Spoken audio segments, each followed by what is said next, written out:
Hi, I'm Shana Meyerson with the Yoga of War podcast, here today with Israeli strategic analyst Jonathan Conricus. If you appreciate and find value in these important discussions, please consider supporting the show so I can continue to bring you such amazing and esteemed guests. Details are pinned in the comments below. So, just hours after the diabolical Hamas attacks on Israel, the morning of October 7th, 2023, retired Lieutenant Colonel Jonathan Conricus reported as a civilian volunteer for reserve duty and was appointed as an IDF Reserve International Spokesperson. Having served 24 years in the Israeli Defense Forces, including 4 years as international spokesperson from 2017 to 2021, he was just the right person for the job. He remained in that distinguished position until the end of 2023. And in those grueling 3 months, he encountered an endless barrage of interviews, briefings, and events. Covering all time zones and media outlets, Jonathan conducted 30 to 40 interviews with top-tier news services every night, and then went on to fill his days with Zoom calls, meetings, and diplomacy. His service to his nation was tireless, unwavering, and deeply inspiring, as he educated us all on the truth about Israel and their defensive and existential war in Gaza. Despite the media's relentless anti-Israel bias and aggression, Jonathan never lost his cool, never lost his composure. As the voice of sanity and rationality in a hostile and sometimes anti-Semitic world, he reminded us daily, many times a day, how and why Israel is fighting this war, and why, no matter what, Israel must win. Jonathan Conricus is a senior fellow at the Foundation for Defense of Democracies, focused on the Middle East. He served in the Israel Defense Forces for 24 years as a combat commander in Lebanon and the Gaza Strip. He also served as a military diplomat, foreign relations expert, and international spokesperson. He recently retired as lieutenant colonel. Jonathan was the first Israeli officer to be seconded to the United Nations, during which he provided military and strategic analysis for UN peacekeeping forces. He has directed social media and public diplomacy efforts and has extensive on and off-camera experience from his years as a spokesperson. That being said, fair warning, in about half an hour, he has an interview with the BBC, and he had a choice between going on BBC or just staying with me. So we're going to be taking a brief break while he does pop off. In about half hour, he will be back. What's it like to be the most important spokesman in the world today for the state of Israel? Well, first of all, shalom, and thank you for having me. I don't know that I am. I think of myself as someone who fights for the Jewish people and is engaged in representing the state of Israel unofficially, the Jewish people, the IDF, basically Israel. I wasn't appointed by anybody. I do this because I believe in it, and I think that it is very important. And whenever I can influence, and whenever I can be on air and explain the situation on the ground and combat bias and misunderstandings and lazy reporting, I'm always happy to do so. Always the diplomat. Lazy reporting is exactly the kind of words that you use that make me chuckle. But you do have an extraordinary knack for diplomacy. So that being said, I just want to ask just sort of a personal question. Facing so much contention in the media space, not to mention the world diplomatic space, you always stay so calm in the line of fire, so calm that it's really quite astounding to watch, to be honest. Now, you were doing this also under the extraordinary pressure of working 23 hours a day. Yeah. So I'm wondering what kind of toll that took on you in those 3 months, emotionally, psychologically, because it's not just the work, it's not just the hours, but it's the aggression. Mm. So I'll tell you how I dealt with it. And, to keep myself to kind of put things into perspective for myself, I constantly reminded myself that I'm not under fire. I am physically safe. Nobody's shooting at me. And I'm in a safe location. So therefore, no need to get excited. And unlike my friends who were fighting in the battlefield, unlike so many other Israelis who were called up for reserves and who were at the time getting ready to fight in Gaza or already deployed and fighting in Gaza, I told myself, well, you're just speaking to a camera, and maybe sometimes on the other side of the camera is a less than friendly person, but that's it. So that helped me, keep things into perspective. And I think that perspective is important because so many times people in media and people who see themselves on screens and on phones, they kind of get confused about what really is important. The essence is what happens on the battlefield and what our brave men and women do there to defend the country. And then people like me and others, we have a role, and I suppose that you have as well. I don't know how you feel about it, but we definitely have an auxiliary role in order to support it. So that's one thing that kept me into my own perspective. Second thing, it is sometimes it felt almost relentless to be under constant attack by journalists who were snarky, cynical, underinformed or misinforming about the situation. And it was a lot of negativity towards Israel. And after, you do 20, 30 interviews, at some stage, you might subconsciously start to believe in the line of questioning that you're being presented with all of the time. Really? Yeah, because you repeat something You is start second guessing yourself. exactly. I think that's a natural thing. And then what I found myself doing was every once in a while, I would actually watch a few seconds or a minute of the horror movies, the clips that Hamas terrorists filmed themselves on the 7th of October, going into Israel, massacring Israelis, burning, killing, executing, and doing it with tremendous joy. Once in a while, I'd used to watch that again and get myself focused and to remind myself what this is about. Yes, journalists, many journalists, not all of them, but many journalists will have a narrative that they will be promoting, which essentially is Israel is to blame for whatever is happening. Whether you started it or not, if you didn't start it this time, it's because something else that happened 40, 50, 60, 70 years ago. You are to blame and you had it coming. And as such, let's now explain why Israel is responsible for what's happening and how you are responsible for civilian suffering in Gaza and in Lebanon and in Judea and Samaria and Syria and Yemen and maybe the blackouts of power in Iran as well. So every once in a while, personally, I actually needed to kind of galvanize myself in that aspect, and I found that useful. And there were times when it was challenging. And what I found helpful was also, I don't do yoga like you, but I did a lot of sports and training just to get the aggression out of my system.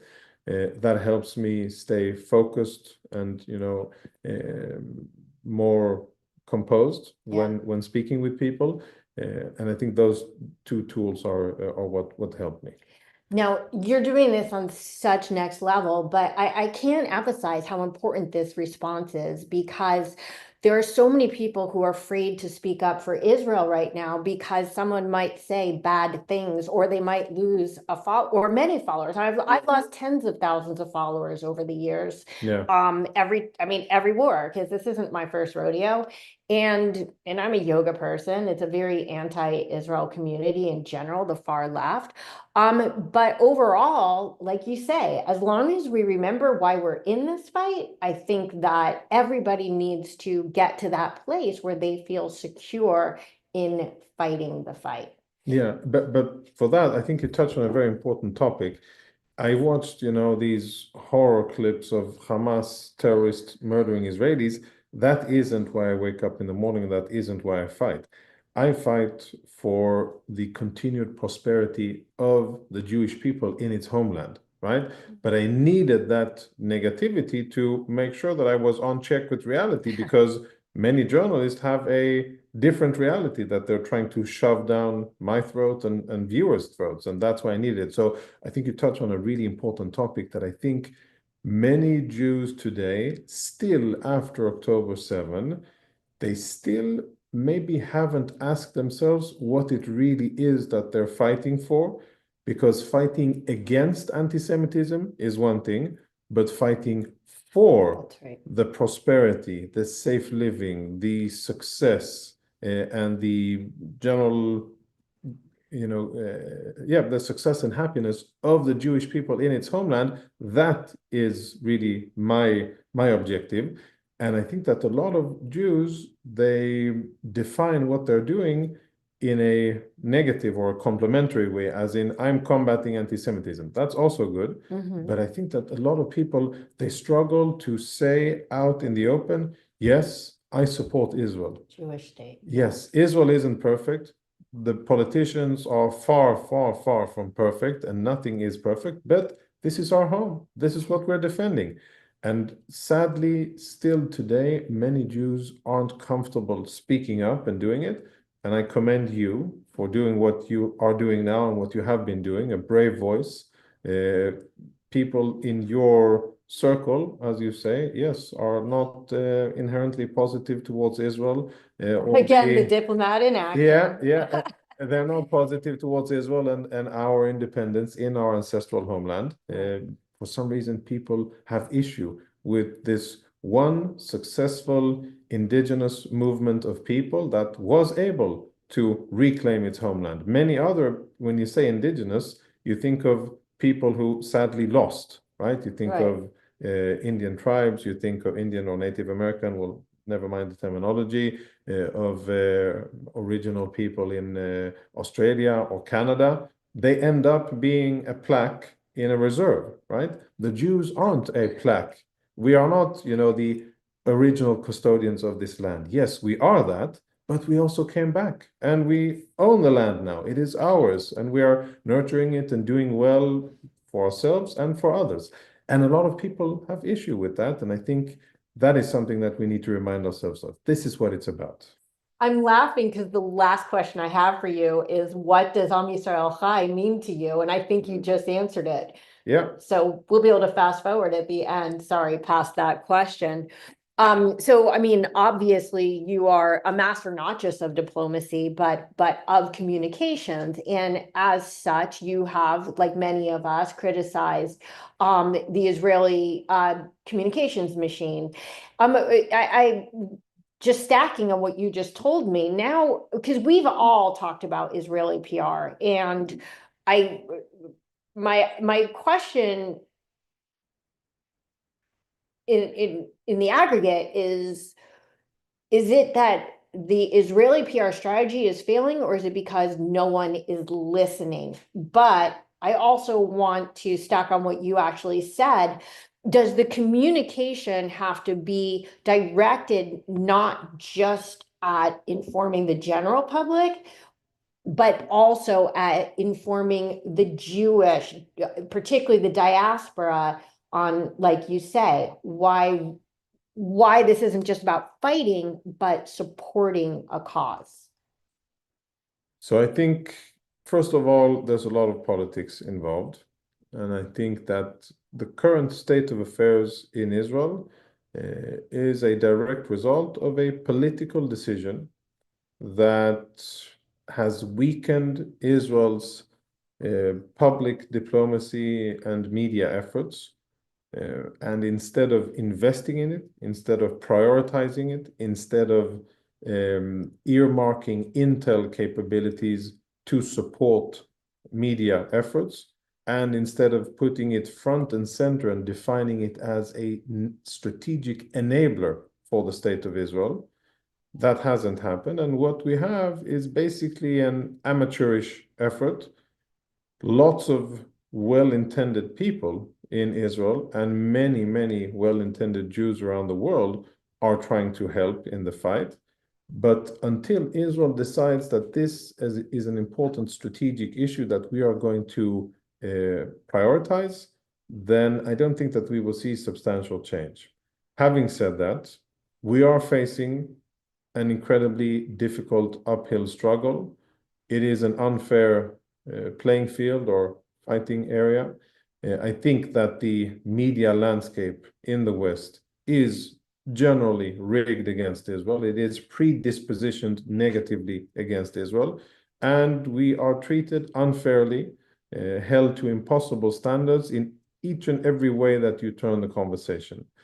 Yes, anti-Semitism is live, kicking, biting, screaming, and scratching all across the Western world. We see it on campuses, we see it in schools, we see it in town squares, and we see it very dominantly on social media and in traditional established media, newsrooms, editors, etc. It is definitely everywhere, and if anybody thought that by being nice Jews, by assimilating, by looking like others, by adopting the social codes and behaviors that others, non-Jews, have, that would create lots of love for us and it would spare Jews from anti-Semitism, I think we can agree that after October the 7th, that fallacy was exposed and that theory isn't working. Which brings me to education. And I think that, the people who watch your show and many other people, people ask me about the future of Gaza. How long is it going to take? And, how big is the problem? And if when I give an honest answer, which is what I always try to do, I say that it's a matter of education and that this will take a generation, at least one generation, to change and fix. Conversely, in Israel and in the Jewish world, I think we're facing also, first and foremost, a problem of education. And I think that we as Jews would be much better off if the unity and the strength of the bond within the Jewish communities around the world was stronger, where Jewish organizations first and foremost said, acknowledged, and recognized and put it at the center of their policy that we support Israel. No matter, or almost no matter what Israel does, or who is elected prime minister, or whoever minister is in power, Israel is the nation state of the Jewish people, and we as Jews in LA or in Toronto or in Canberra or Sydney, we support Israel. We're proud of Israel. It's our ancestral home, and we support it full stop. If that will change, and if that will be the voice coming out of Jewish communities, I think educationally, that will take away a lot of the noise and a lot of the negativity, because frankly, I think it's very, very damaging when you have Jews who don't support Israel and undermine Israel's legitimacy. Mm-hmm. And I'll say one other thing about that. When doctors take their oath, right, they first commit to do no harm, right, and then try to alleviate suffering and promote health. I think the state of Israel also, internationally, in terms of its relationship with international Jewry, should first have a posture of do no harm and try to help Jewish communities into strengthening the bond with the state of Israel, with the official state of Israel. And I think that the state of Israel hasn't been doing this successfully over the years. So it's a two-way street. It's Jews around the world, in America, Canada, Australia, France, many other places, UK, that first and foremost, whether their neighbors like it or not, should feel, believe, and act and connect to the state of Israel. That's one thing. And the second would be for the state of Israel to be much smarter and better in its actions and its communications to Jews and other people around the world. And I do feel as if this is the message that Isaac Herzog is very much messaging right now, especially I feel as if with all the discontent swirling around Netanyahu, he's not even in a position to share this message. Like if Trump says, oh, we all need to hold hands and sing Kumbaya, 50% of the world is still going to go, ew, get me the sanitizer, right? So I do feel like this is something that President Herzog is focusing on right now. Yeah, I commend President Herzog. I think he's a very good voice and representative for the state of Israel. I think his statements are good and conducive. They definitely are, I think, a very moderate, sane, morally strong voice representing the state of Israel. But to be honest, he is not the most important voice. Of course. The most important voice and the actions and the executive power rests with the prime minister. He and his ministers are the ones who set the tone. They are the ones who define budget priorities. They are the ones who allocate resources. They are the ones who define the national priorities, and their priorities are not identical with President Herzog's. Sure, of course. I know you have to take a break in a few minutes, so I'm gonna throw you one more question, hopefully before you go to some lesser appointments. To the competitors. The competitor, that's right. BBC, they just keep posting about how it's so hard for them to compete with me, and here we are. Yes. So as we all know, the Israel has just approved a plan to go into Gaza and reoccupy Gaza. Tens of thousands of reservists called up if a hostage deal is not reached by May 15th. Again, depending if we're back into drib and drab world or if we're looking for 59 hostages, I think that remains to be seen. Obviously, international condemnation is going to be has already started. Yeah. I mean, so I guess my question is, can Israel afford to care about the UN and international opinion, or the reverse? Can Israel afford not to care about that opinion?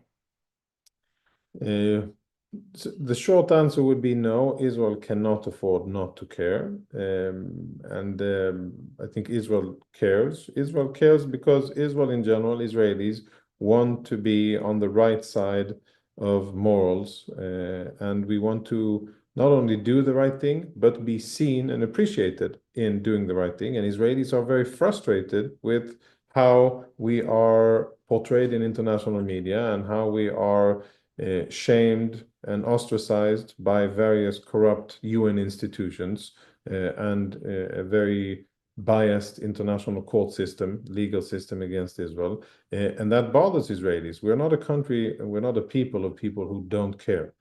We do care. So at the basic level, we care, and we want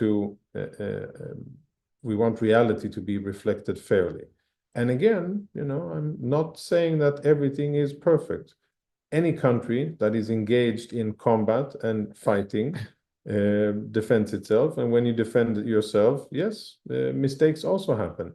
And I think Israelis want wrongdoings to be looked into, and we want our military to be of the highest possible moral standards in the world. That's our aspiration. It becomes a tainted and loaded dialogue when you know that the beginning of the conversation is already you are conducting genocide and apartheid, and you're trying to mass murder, and you're doing wholesale crimes against humanity and war crimes. That's like the starting point of the international legal debate. That doesn't promote a lot of willingness to listen and really to be open for criticism. And that's the situation that Israel is in. Israel is a small country with around 10 million people, with a strong and vibrant and resilient population and a strong economy. But we're a small country that relies on imports and international trade and the support that we have from the United States of America and trade with other partners. So no, we cannot allow ourselves to be disconnected from it and not care. We have to listen, and we have to operate within the realm of possible. I think we have a window of opportunity currently with the current American administration for Israel to do more.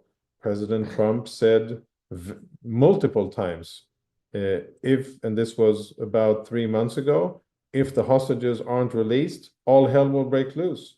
Go in there and get the job done and do whatever you need to do. That was said multiple times, Sure. and Israel hasn't done that because Israel is still trying to get our hostages back and save as many people as we can. I think going ahead, what we will see is there are a few things that will be like forks in the road. The next one will be if and when the IDF will start distributing food in Gaza. If it does that, that will be a direct threat to Hamas's governance. And what that will do, in my assessment, is that it will force Hamas out of the tunnels, and we will see significant fighting against Israel, against the IDF, because then Hamas will be under threat. I think that other things are also in store. If a deal could be made with Egypt, and Egypt could be persuaded, either by stick or by carrot, to open the Rafah gate and to allow Palestinian civilians out, that would be a strategic game changer. And that would mark really a new chapter in the history of Gaza, because that would provide an opportunity to get rid of Hamas really long term, and then actually to start to rebuild it. But as long as Gazans are trapped inside, as they're kept there very cruelly by the Egyptians, then the possibilities to really rebuild and change the trajectory and build a different future, I think, are very limited. We'll put a pin there for a few moments. Okay. So for those of you who are joining late, Jonathan is going to pop off for a few minutes to go talk to my main competitor, BBC News. And meanwhile, I will keep you entertained with some personal commentary off the top of my head, totally unplanned. And we'll see you in a few minutes. Yes. So one thing I do want to talk about here is the fact that the hostage situation is, I believe, a lot more complex than the way the world seems to be approaching it. For those of you who have been watching my other podcast with Andrew Fox, which is called A Paratrooper and a Yogi Walk into a Bar, which is candid conversation about the Middle East and the war in the Middle East, a point that I was talking about is that everyone says we can't both win the war and get the hostages back. And of course, this is the conventional wisdom, and it makes sense, except for one thing. The hostages are honestly the only bargaining chip that Hamas has left. Okay. The only reason that this war took more than 2 or 3 weeks in the first place is the hostages. right? So Hamas knew that when they came in and took 252 Israelis, that Israel was going to be relatively hamstrung on what they could actually do in retaliation because, of course, they wanted to protect the lives of the hostages. There have been some utterly tragic, sickeningly tragic friendly fire incidents that even more than a year later make me physically ill to think about. But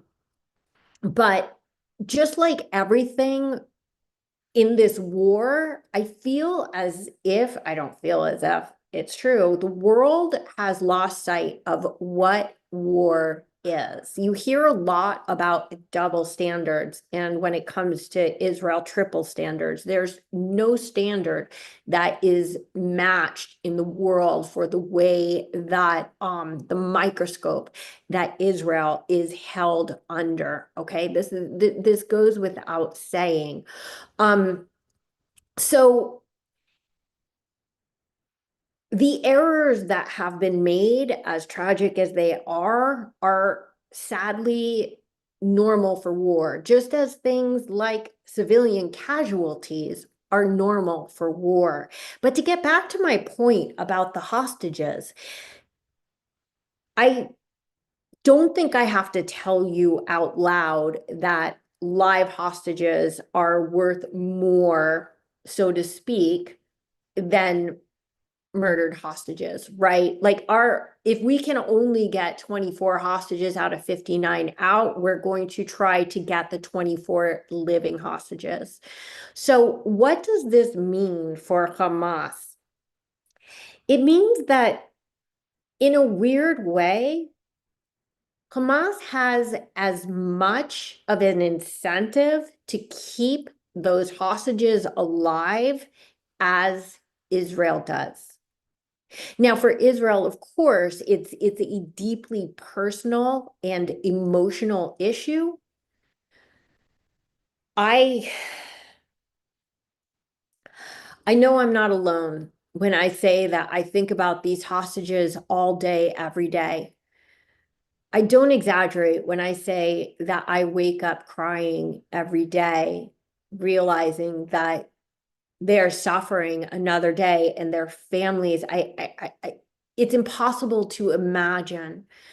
And it's so gut-wrenching to endure.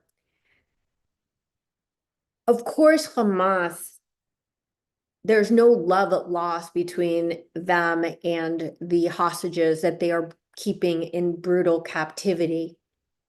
Their desire, which is, I would say, even a need to keep the hostages alive, is going to be based on the fact that if they want any remaining bargaining chips against Israel, they're going to have hostages to give back. This is very, very significant. So what we've seen some videos of Hamas literally, they're propaganda videos. They may or may not be true, of course. But it seems as if there are videos of them deliberately taking the hostages and trying to keep them safe from perhaps Israeli bombing, or even just any other form of danger, of which there is much in Gaza right now. So one thing I was thinking about this morning, however, is let's say that Hamas has the incentive and the capability to keep all of the hostages alive, the remaining hostages, up to 24, as we found out during a faux pas by Sarah Netanyahu.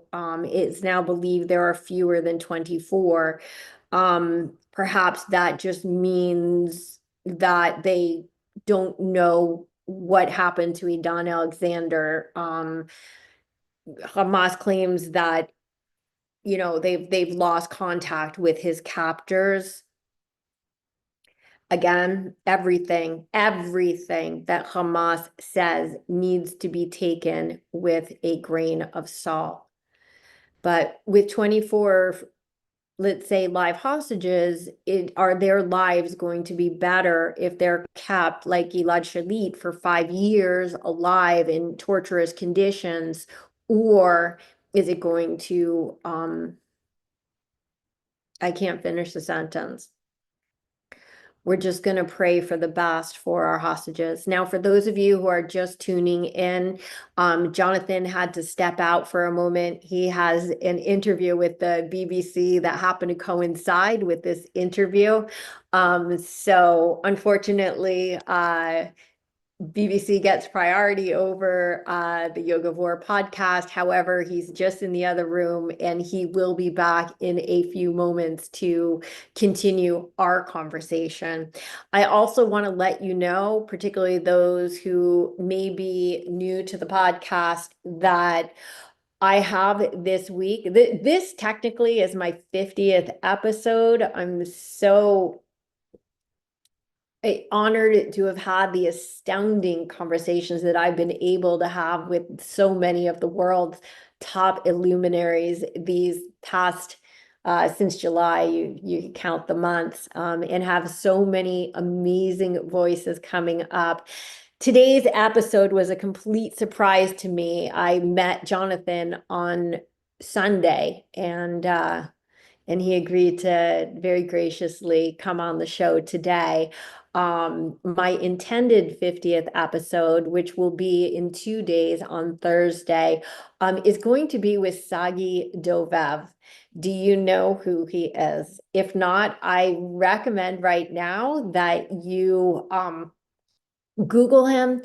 Sagi is a miracle worker. There's really no other word for it, who is taking severely injured IDF soldiers and also working with some of the released hostages and bringing them back to life, giving them life again through resilience training and Krav Maga, and also just his amazing and huge heart. Jonathan Conricus is here. He's going to be back in just a minute or two. He's finishing up a brief interview with the BBC, but he will be back.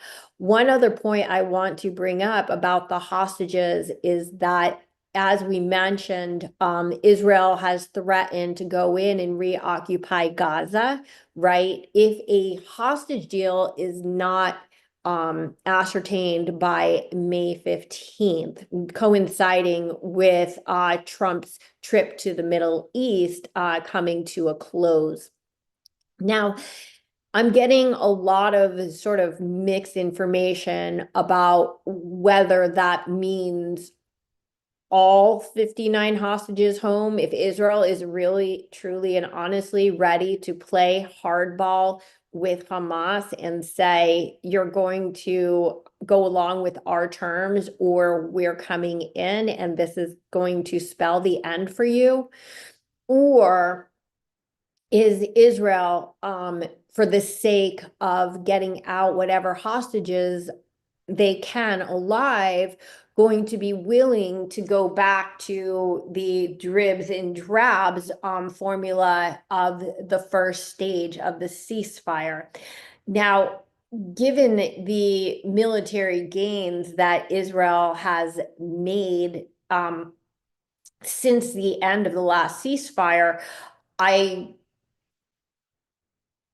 personally do not believe that they are going to be willing to step back at this time and like they did in the first ceasefire and withdraw, even if it does mean the release of some hostages. But as Jonathan was talking about, and again, for those of you who are tuning in late, Jonathan had to step out for a quick interview with BBC. He will be back in a few moments to continue this conversation.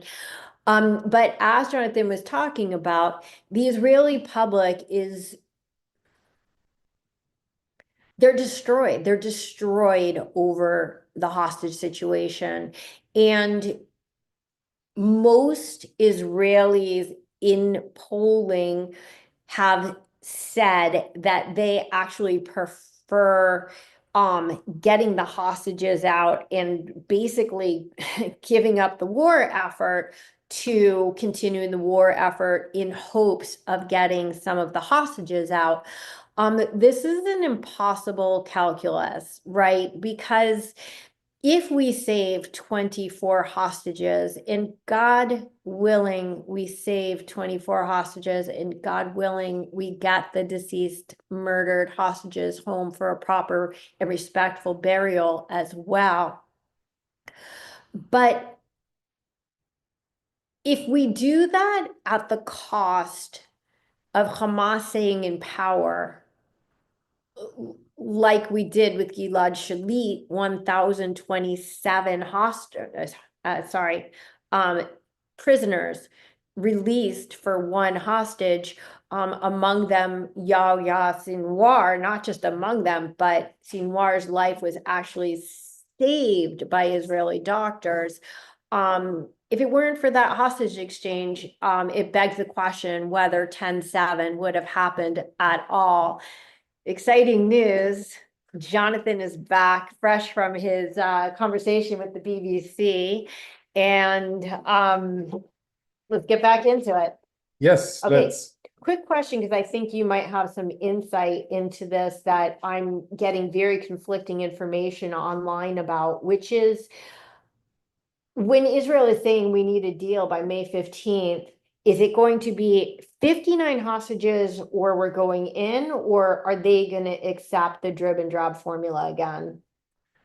What I understand that the Israeli establishment, military and mostly military, is saying that if you, Hamas, hand over 59 hostages, live and dead ones, and you agree to surrender, you lose the war, you surrender, you disarm, the war can end now. All of the suffering, all of the alleged things that are happening in Gaza, what people are going through, and all that we hear, that can end the moment that you, Hamas, as the aggressor, as the organization that invaded Israel unprovoked on October the 7th, murdered 1,300 Israelis and took 251 captive. If you lay down your weapons and return our hostages with no other conditions, then this can end. And we won't need to send 50,000 troops into Gaza and destroy what's left of the infrastructure and flush out the terrorists that are hiding in their tunnels. That won't be necessary because we will achieve our objective, which is a very just and reasonable objective, not to be threatened by a terrorist organization in Gaza. If we, think, will they take this and will they respond to it? I wish that they would feel and care about the future of their own people whom they claim to represent, and that they would weigh things on that balance and that scale and say, well, if we do take this offer, then we will save lots of people and prevent lots of suffering, and it'll be good long-term for the people. It won't be good for the terrorists, but it'll be good for the people. But then again, those were never the considerations of Hamas, and as such, I don't think that they will take that deal. But I think Israel does right in first presenting an option, a diplomatic option, and if it isn't accepted, then military action. But do you think that they'll be willing to accept a deal that takes 5 hostages, or releases 5 hostages or 10 hostages in exchange for basically a return to phase 1, maybe without the disengagement piece? Maybe they keep a military presence but don't disengage. Are they gonna, because in phase 1 it was let's get whoever we can get home. Yeah, so I think that there are, as I alluded to before, there are certain issues that are really crucial for Hamas. Without Egyptian support, strategic Egyptian support, Hamas doesn't exist. If the gates at Rafah are opened and people are allowed to voluntarily leave, that will threaten Hamas's governance, and that will really pull the rug underneath their feet, and that'll change the situation. If and when Israel starts distributing food in Gaza and creating an alternative to Hamas's distribution and Hamas's control over aid, what Hamas basically is doing is leveraging aid in order to remain in control of the population. They're recruiting young Palestinians on condition. They get that's the condition for which they get food for their families. So if these three things happen, then there will be a strategic challenge for Hamas. If they don't happen and it's only military force, kinetic operations, then I think that the kinetic military force option, it'll take quite a lot of time and it will be very ugly, very violent. We will have casualties, sadly. I wish we can prevent all of them, but I think sadly we will have casualties and they will have lots and lots of casualties, terrorists, and unfortunately also non-combatants. So what I think morally, many times people, including the last conversation I just had with the BBC, the first claim is about Israel's responsibility, and they read me a long quote from UN organizations that accuse Israel of weaponizing humanitarian aid, and they give a long list of why they won't cooperate with distributing aid to Palestinians. And I said that's extremely rich. These are the same organizations who claim to be humanitarian. If they really were humanitarian, if they really cared about Palestinians, the number one claim that they would have would be allow Palestinians to leave. Why are they kept in the battlefield? Why are they forced to stay in a combat zone? No other people in history have been forced to stay in a combat zone against their will, only the Palestinians. So all of these organizations who allegedly, reportedly have humanitarian benign goals and serve a higher value, well, if that is the case, then your number one priority should be to allow people to leave. And just like in every other war, famine, horrors, whatever, you move people aside, you establish facilities, a refugee center with food, electricity, medical supplies, and logistics. And then they're there until the situation improves where they came from, and then they can go back. That's how that's how it happens all around the world. Only the Palestinians are different. They are held hostage by an international aid system, UN institutions. Their whole working model is that they have to have their subjects imprisoned in Gaza, the Palestinians. They're held there by the Egyptians, and they are oppressed by Hamas. And then Israel gets the blame for it. That's right. If we want to talk about the weaponization of aid, it's not of Israel stopping to send aid that is being stolen by Hamas and used to fund their weaponization against Israel. Yeah. It's Hamas and the UN that is weaponizing this aid. And this is the inversion that follows the entire war. I'll tell you something that is, I found it really amazing. This was the early stages of the war, October 7, the attack, and then we started to mobilize reserves, and the IDF was getting ready to invade into Gaza and attack Hamas. What Israel wanted to do was to evacuate people from the northern part of Gaza, Gaza City, and to have them concentrated in a humanitarian zone. The first thing that Israel did was to approach UNRWA, the UN Relief and Works Agency, and all of the other so-called humanitarian organizations in Gaza, and tell them this is going to happen. We don't want civilians in the battlefield. We don't want to kill them. And in war, people who are in the wrong place at the wrong time, they face consequences. We don't want that. So we'd like to move everybody out, and we're asking you for your help. The amazing response was, no, we are not going to help you evacuate civilians.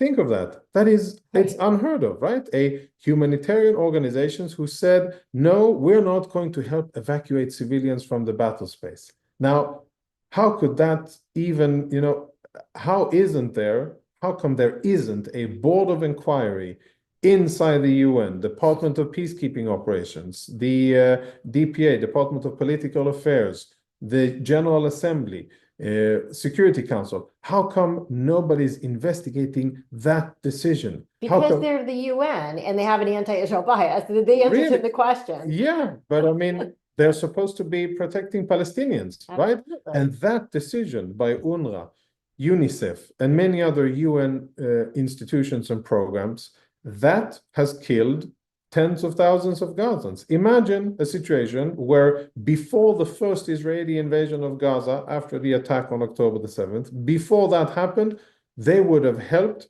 people evacuate out of Gaza. And Gaza would have been virtually empty of non-combatants. Imagine how different the war would have been, how short it would have been, how few casualties they would have had. The hostages, though. What about them? If there was no one there but Hamas and the hostages, the whole reason that this war, I believe, has taken more than 3 weeks is because of the hostages and our considerations that now it seems are going to have to be finally put on the back burner to an extent in putting the mission of defeating Hamas as the #1 priority. Yeah, for the But first it time. hasn't been. No, it hasn't been. And for the first time after almost a year and a half, the Prime Minister has said, in his words, what in my mind was clear a long, long time ago, that you cannot achieve both of these aims simultaneously. I've been wearing the hostage pin for more than a year and 3 months, ever since I took off my uniform. I've been hoping for, praying for, and acting for the Israeli hostages to be released. And I feel the pain of the families. I can't imagine what they're going through, and I don't even want to try to put myself in their place. It must be the most unbearable suffering, especially for a parent. And I don't criticize any of the families. I think that that level of fear and frustration and anger, I only wish that their loved ones would be brought home safely. Having said that, and having understood that, I think that at the, let's say, cold, rational level of strategic decision-making, for the first time, the Prime Minister said something that many people have been known to be true, that we cannot achieve these two goals simultaneously. You cannot both destroy Hamas and get the hostages out alive. Something has to give, and there has to be a hierarchy of objectives.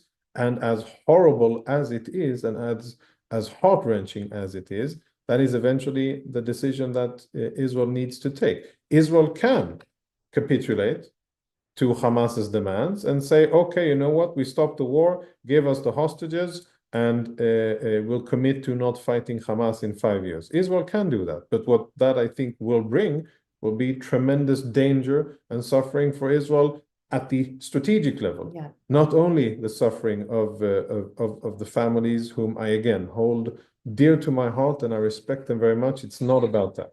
It is about strategic decisions for the state of Israel and going forward. It's Sophie's choice, right? I mean, It's we've the worst faced it. Solomon's dilemma. Yeah. Okay, yours is biblical, mine's a little like Hollywood, but same concept. Yeah. I know that you have talked a lot about Egypt, and I feel as if Egypt has basically gotten a free pass in this war. Like it's amazing how few people are talking about Egypt. I think that my concern is not just how they are facilitating Hamas's terror. There's also the issue of that probably, I say probably because Israel is sort of trying to almost cover their asses in this, but they've probably violated the peace treaty by mobilizing their quite formidable army, right? And this puts us in a really precarious place because up until now, Egypt has really depended on US support, right? It's the reason that, let's be honest, why they have peace with Israel. It's like, okay, well, you know, America is going to give us this money. They're giving us this security assurances. They're giving us this military support. However, I believe in this day and age that if US said, okay, no peace, if you don't want to uphold your part of this agreement, we're bailing. And they'll be like, okay, hey, China, Russia, Iran, and those countries are going to rush in to fill that void. And so removing the US commitment is nothing near the threat that it used to be. And then to the east, of course, we've got Jordan, right? It's already a very unstable government with a predominantly Palestinian populace who is very anti-Israel. They are, it seems, teetering on the verge of collapse. And so in a scenario wherein one or both of these countries, God forbid both, Egypt and Jordan, decide to back out of their peace agreements with Israel, which they have both threatened at this point, what is that going? You don't think that's serious? Okay. No, I don't think it is. I think that those peace treaties, each one separate, Egypt and Jordan, they're very important for Israel, and they are very important for our counterparts. I think that we have to distinguish between Egypt and Jordan, two different cases, very different balances. I am far more I mean, there's room to be worried about both countries because there's potential threats and dangers that emanate from both of them. Egypt, in the direct sense, they have a large standing military that they pay a lot of money in order to maintain. And then you ask yourself, why does Egypt have that military? Because they don't have any real threats. Not to the west of Egypt, Libya, no military there for thousands of miles, and not to the south, Sudan, no military there for thousands of miles of desert. So why does Egypt need a very big military, standing military, not reserves, with lots of advanced weaponry? One asks. And by the way, I mean, Israel has never in any way threatened Egypt. So we're talking about a war of aggression should this occur. Yeah, but I do think that the peace treaty with Israel is a founding strategic pillar in Egypt's national security. I agree with your analysis that yes, there are options to US assurances and US power, but I don't see the Egyptians doing that because it wouldn't only be replacing one superpower with another, which is, an old trick in the book. That's the game the Egyptians played all out through the Cold War between the Soviets and America. Eventually, America won, Israel won, and Egypt took the side of the winner. I think that what Egypt is getting away with is burning the candle on both sides. On one side, Egypt allowed weapons to pass through Sinai, and was all of the weapons that Hamas used on October 7 came through Egypt, with Egyptian authorities knowing about it and profiting from it. And then on the other hand, Egypt gets international credit for brokering ceasefires whenever there's fighting between Hamas and Israel, and that brings them a seat at the table. Before October 7, Egypt was spiraling out of control, its economy doing terribly, and nobody was really interested in what Egypt was doing or wasn't doing. Now they have a seat at the table because they have influence over Hamas, because they are the ones who allow them weapons. Now, with so many other things, I think that the problem starts in Jerusalem. The problem starts in Israel, where there is still this October 6th conception or paradigm of thought that is very, very careful about the Egyptians, and that we mustn't rattle or destabilize the Egyptians, and that we mustn't put any pressure on the Egyptian system so that it doesn't collapse and turn into total anarchy. That's basically the boogeyman, the strategic boogeyman that many Israeli decision makers still are beholden to, I think wrongfully so. And I think that is why we, Israel, haven't been applying tremendous diplomatic pressure on Egypt to open the gate in Rafah. As long as we don't apply pressure, nobody else will. The US won't apply pressure before Israel says that this is our number one priority. Hello, dear friends in Washington, D.C., Prime Minister speaking here. This is my list of priorities. Number one is for there to be incentives for the Egyptians to open the gate, because that is the best way for the war to end. Sadly, as far as I know, that hasn't happened.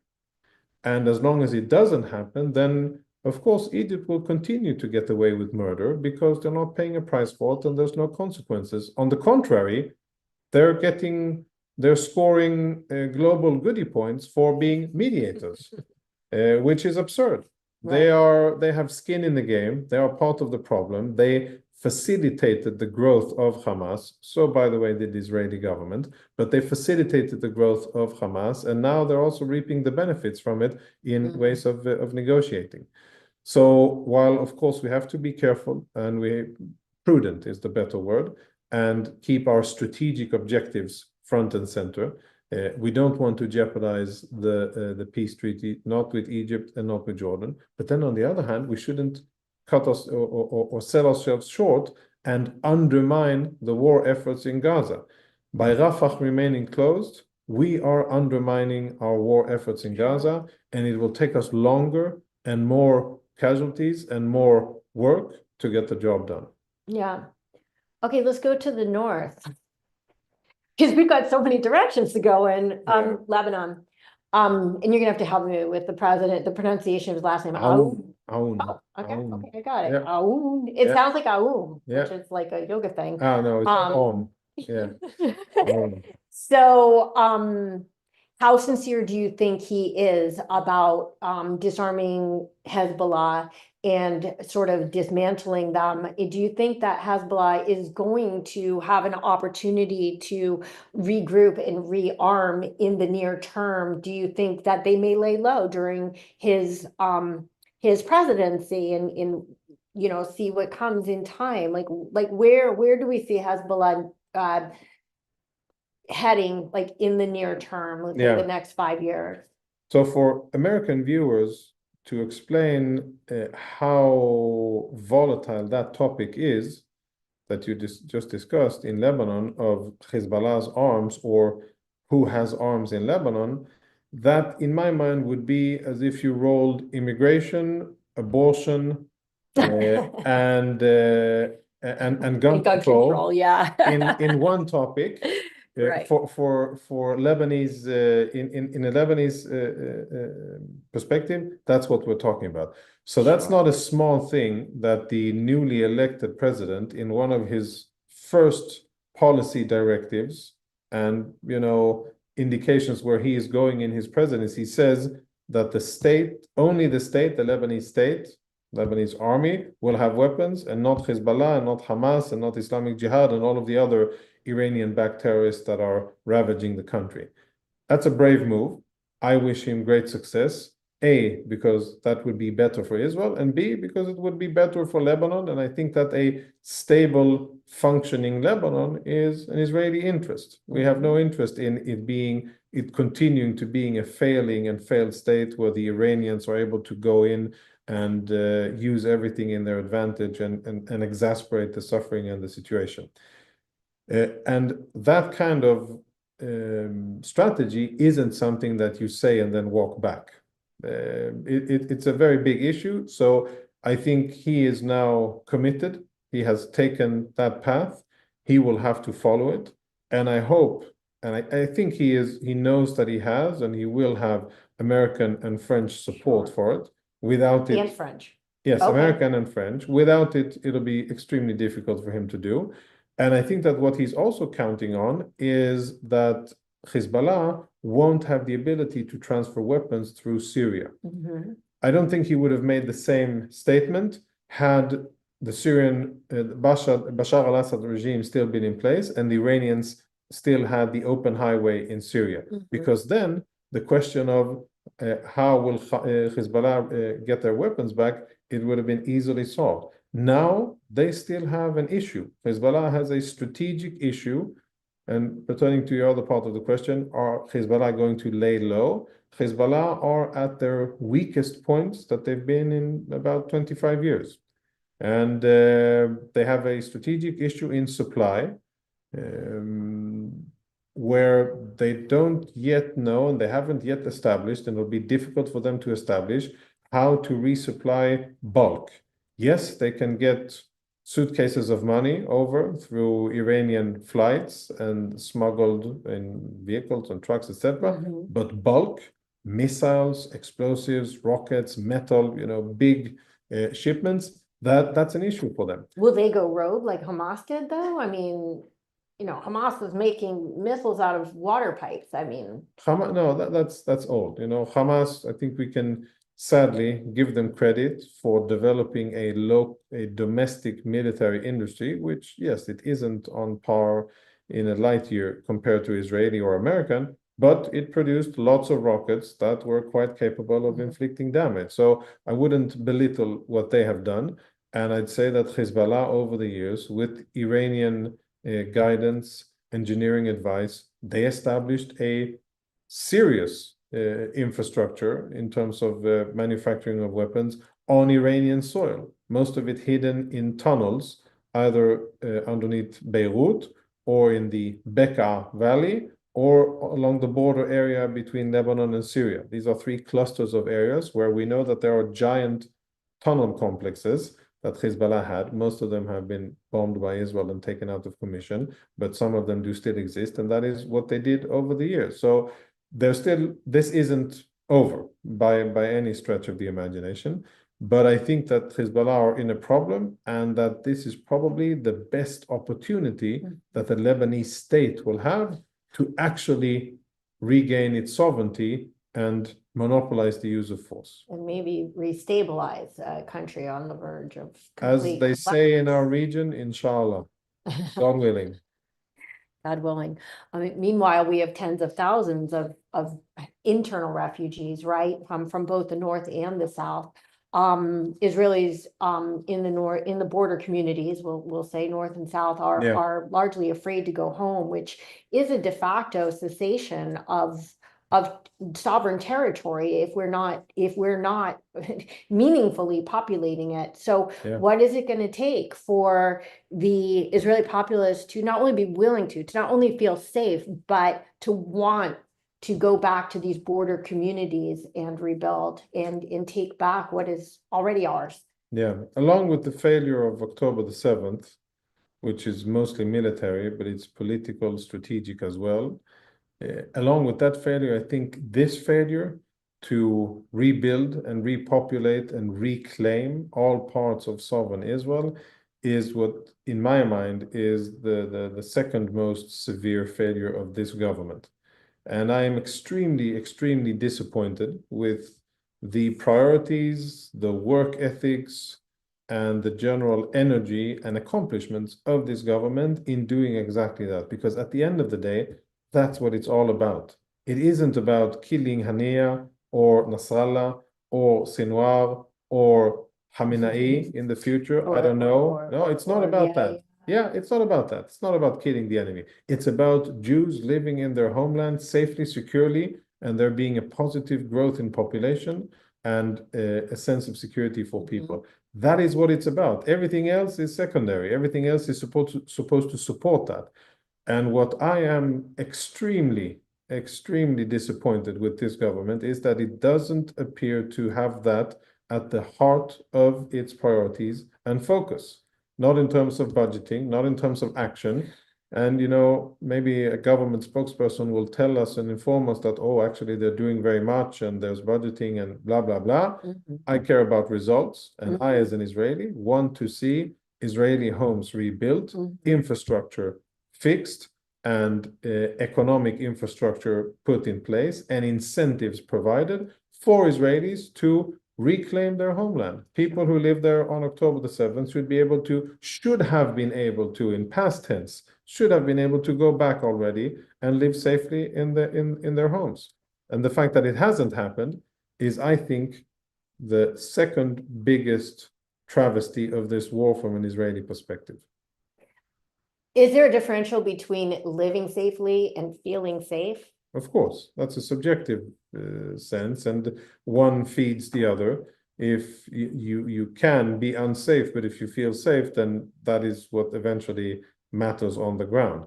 Currently, Israelis, judging by their actions, they are not feeling safe in many of those communities. In some places, the infrastructure has been destroyed. by relentless either Hezbollah or Hamas fire at their homes. There are entire towns, Metula, Kibbutz Margaliot, and many other places that sadly have still not been rebuilt. 50-60% of the houses are untenable. And that should have been fixed long time ago, in my point of view. That should have been a national priority of this government to fix those houses and allow people, first and foremost, the basic conditions to go home. And second, the sense of safety is the most important thing. Physically, I think it's safe to return to the southern part of Israel, the Gaza envelope. In terms of the threat on the other side, it is greatly, greatly diminished. It is much safer now than it has ever been in the last 25 years. And in the north, it is safer, but it's not yet as safe as it needs to be. But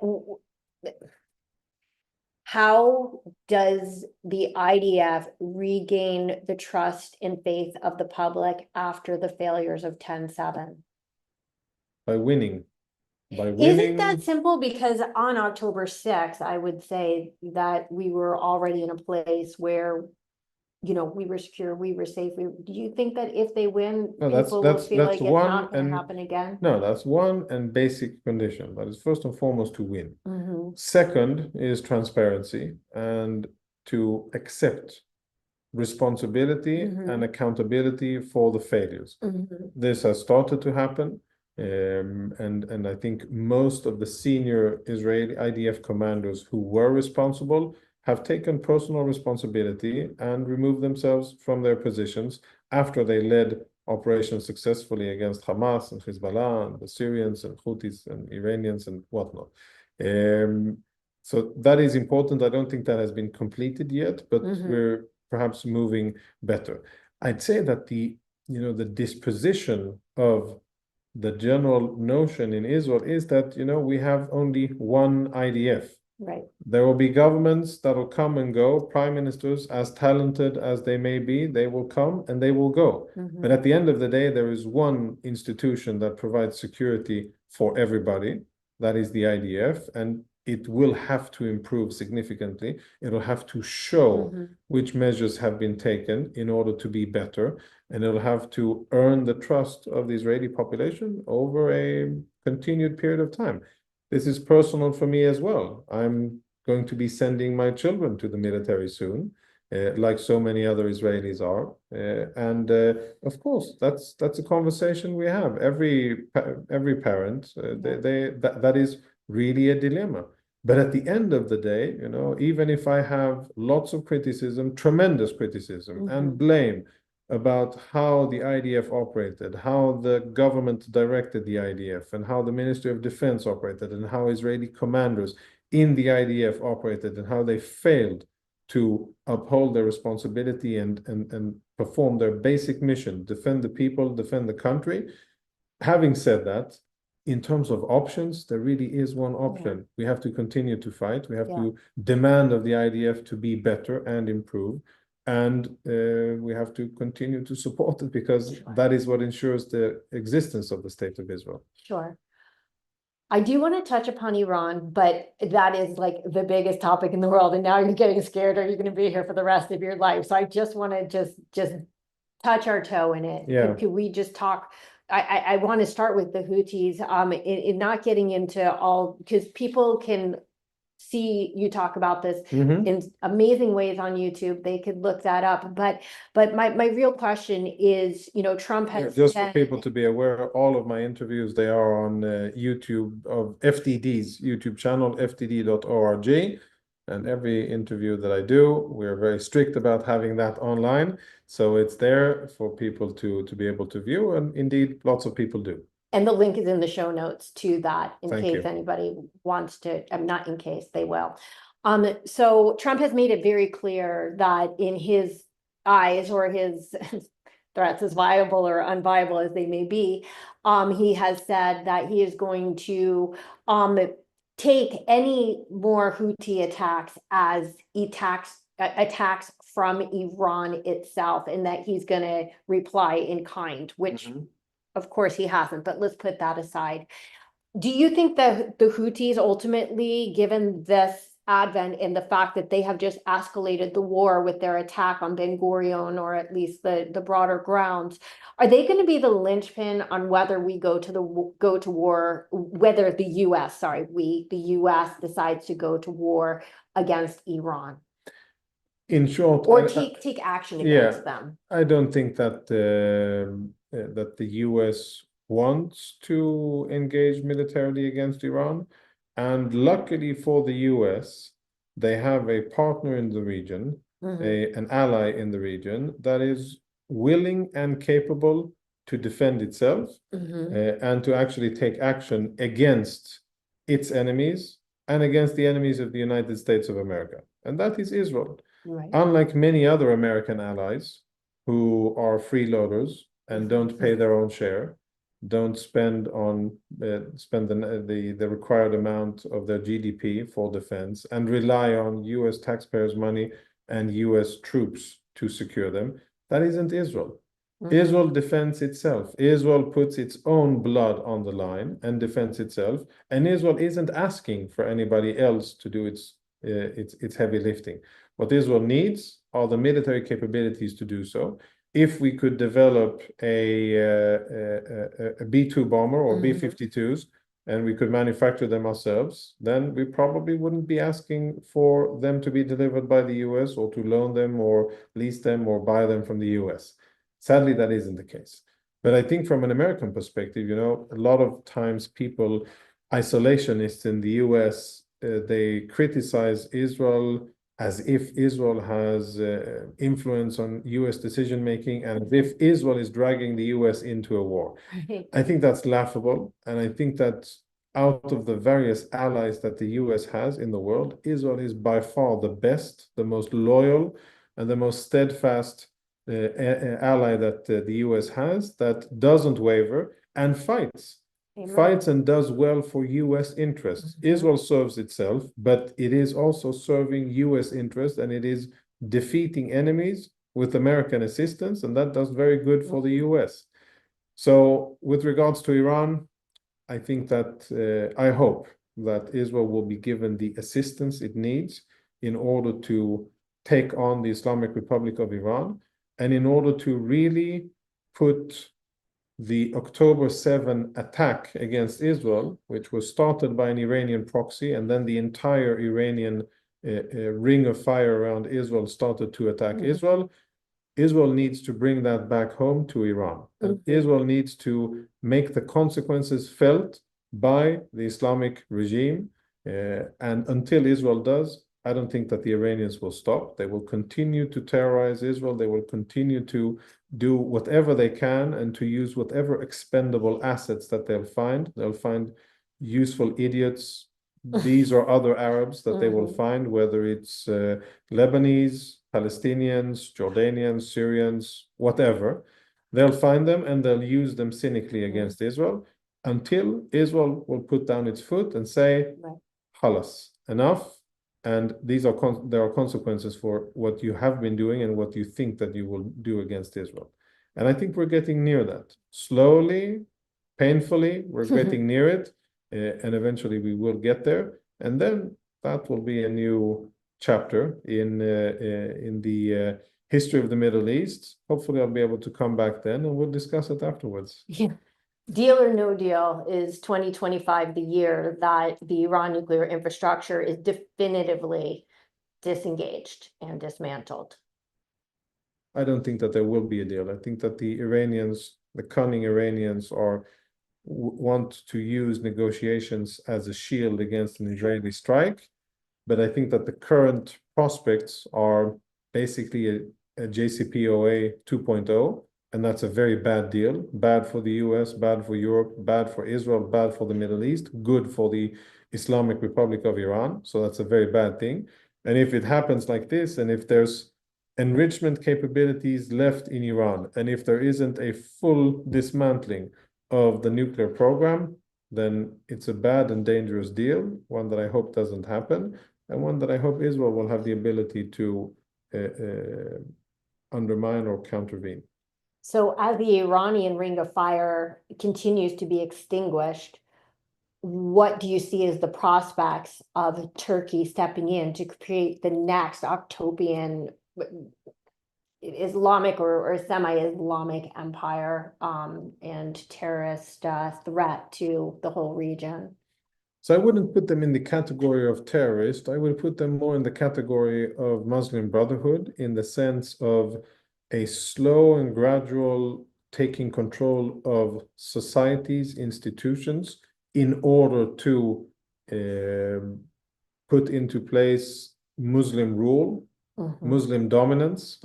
That's how the Muslim Brotherhood operates, and Turkey is operating according to those lines. Turkey has an imperialistic mindset, expansionist, imperialistic mindset in the region. They're all over the place, in Lebanon, in Syria, in Egypt, in the Horn of Africa, in Gaza, Judea and Samaria, Jerusalem, Jordan. Wherever you look, you find Turkish fingerprints trying to meddle in local affairs in order to strengthen themselves as a result.